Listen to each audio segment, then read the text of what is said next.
마침내 센터라고 불리는 학교에 면접을 보러 가는데 저희 집에서 지하철 타고 1시간이 좀 넘게 걸렸어요. 거의 왕복 3시간인데 이게 맞나 싶은 걱정이 또 됐죠. 역에서 내려서 10분 정도 또 걸어서 도착한 그 건물은 어떤 간판도 붙어 있지 않은 허름한 직사각형 빌딩이었어요.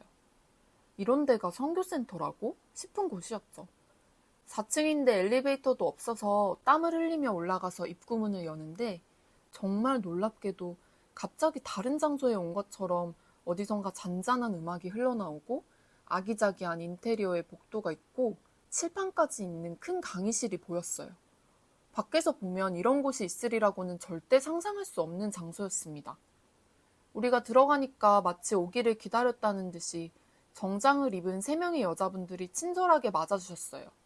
한 분은 20대 같았고 두 분은 4, 50대? 제 엄마뻘 같았어요. 누가 강사님일까 생각했는데 3분 다 전도사님들이라고 하더라고요. 강의실로 들어가니까 작은 방들이 여러 개 보였는데 그중 한 곳에서 단발머리를 한 여자분이 나오셨어요. 그분이 바로 강사님이셨죠. 한 30대 중반처럼 보였고 눈은 맑으면서도 마치 사람을 꿰뚫어 볼 것처럼 부리부리했어요. 한눈에 봐도 포스가 흘러 넘쳤죠. 1대1로 면접을 봐야 한다면서 일단 저랑 강사님이 먼저 방에 들어갔는데 왜인지 모르겠지만 저는 그 어느 때보다 긴장했었어요. 강사님은 저를 인자한 미소로 뚫어져라 쳐다보더라고요. 그러더니 제 신학연수와 어느 교단인지 물어봤고 저는 곧이곧대로 얘기했습니다. 그러고는 앞으로 주 4일 나와야 하는데 한번 시작하면 절대 빠지면 안 된다. 그리고 이 프로그램이 마치면 저는 완전히 달라져 있을 거고 이렇게 우리가 만난 걸 보면 하나님이 저를 너무 사랑하시는 것 같다며 제 손을 꼭 잡으셨어요. 여러분 혹시 홈쇼핑 한번 보신 적 있으신가요? 본 적이 없다고 해도 홈쇼핑 중독인 사람들이 많다는 건 아실 거예요. 지금 당장 필요가 없더라도 관심이 없다가도 쇼호스트의 말을 듣다 보면 어느새 홀린 듯이 주문하고 있죠. 강사님과의 면접 시간이 딱 그랬어요. 짧지만 정말 임팩트 있었고 저는 완전히 압도당하는 기분이었어요. 교사님도 정말 대단하다고 생각했지만 제 눈앞에 있는 그 강사님은 뭔가 범접할 수 없는 기운이 있었고 진짜 제 삶을 바꿔줄 수 있는 사람인 것 같아서 저는 그 프로그램에 대해 바로 설득이 되었죠. 지금 저의 성격과 달리 그때 당시 저는 거절도 잘 못하고 남한테 미움받기 싫어하는 전형적인 우유부단한 성격이었어요. 지금 생각하면 답답하지만 오래전부터 저는 착한 아이 컴플렉스가 있었고 누구에게든 항상 친절해야 한다고 생각했었죠. 새로운 인연이 된 그 강사님과 전도사님들한테도 마찬가지였어요. 그래서 저는 왕복 3시간이라 불만이었던 마음을 잠재우고 그냥 6개월간 죽었다 생각하고 열심히 들어보자 결심했답니다.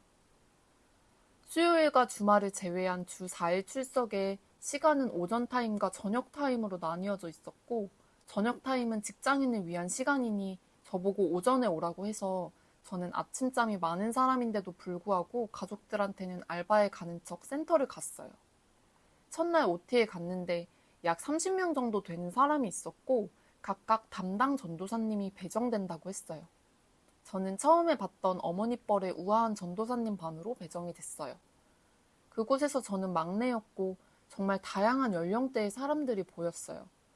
학교 다닐 때 교실처럼 책상은 2명이 짝지어서 앉았고 제 친구는 사정이 생겨서 저녁반에 들어야 한다고 해서 저는 자연스럽게 두부 언니와 짝을 지어 앉았죠. 강사님은 이 프로그램이 초등과정 2개월, 중등과정 2개월, 고등과정 2개월로 총 6개월이 걸린다고 했어요. 수업은 1교시와 2교시로 나뉘어져서 중간에 쉬는 시간 10분 정도 있었고 수업이 끝나면 점심시간인 12시 끝나고도 반끼리 모여서 전도사님과 그날 배운 내용을 복습하고 느낀 점을 서로 나누는 시간이 의무라서 1시 반쯤에야 겨우 집에 갈 수 있었어요. 하지만 또 거기서 끝이 아니라 두부 언니가 같이 점심을 먹자고 해서 매일매일 저는 두부 언니랑 밥을 먹으면서 솔직히 강사님이 강의를 너무 오래 하시는 것 같다. 내용이 좋긴 한데 빨리 가서 알바를 해야 한다 등등 현실적인 저의 상황을 말하면서 징징거렸죠.